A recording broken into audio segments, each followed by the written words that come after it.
And Louise, any sign of this wet weather ending? Not for the next couple of days, Rita, I can tell you. This is ridiculous, isn't it? It's more a scene akin to an autumn morning rather than a spring morning. But this was Wales this morning with some pretty choppy seas as the winds start to strengthen. The rain has arrived. Take a look at this satellite picture. This rather striking base cleft swirl of cloud is the low pressure that's starting to push in across from the Atlantic. And the swirl is the rotation of the shower bands circulating around that low. So you can see so far the heaviest of the rain across Wales, Northern Ireland, Northern England into southern Scotland. Good afternoon. Well, the weather's showing no sign of improvement. In fact, it's turning wetter and windier. A cloudy day. This is in Belgravia earlier on this morning. We've had some outbreaks of rain. Now, the Met Office has a yellow weather warning in place for parts of Essex for strong winds. We're going to get strong winds everywhere, but Essex, they could just be that little bit stronger, especially out along the coast, Southend, for example. Hello and a very good evening to you. I hope you've had a lovely day. What a sweet photo. These furry little creatures with their best foot forward, either that or they're doing the hokey cokey. Who knows? I doubt it.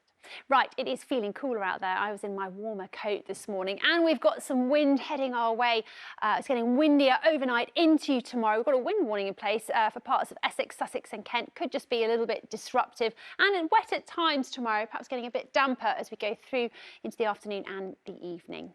Now, into the evening, do watch out if you're heading out. There could well be the odd heavy bit of rain around. Eventually, that does clear overnight, staying unsettled for Saturday. Perhaps the best weather on Saturday later on, and we have got rain on Sunday afternoon. Let's take a little look at the pollen now. So tree pollen is now in decline, but grass pollen is taking over. But with all the cloud around, the levels for the next few days are low. I'll see you later on. Have a lovely evening. Cheerio. Hello.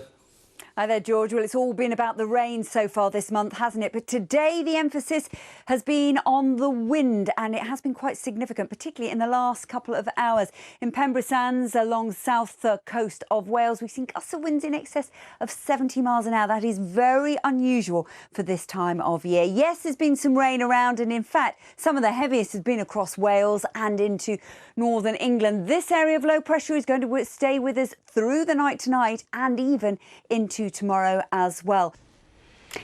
Thanks there, Asad. Well, you probably need to be in a museum at the moment because it's been pretty wet. So this is a beautiful view from the window of the rain that arrived in London as we went through the day. It's going to turn increasingly wet and windy as we head into tomorrow. So that is certainly worth bearing in mind.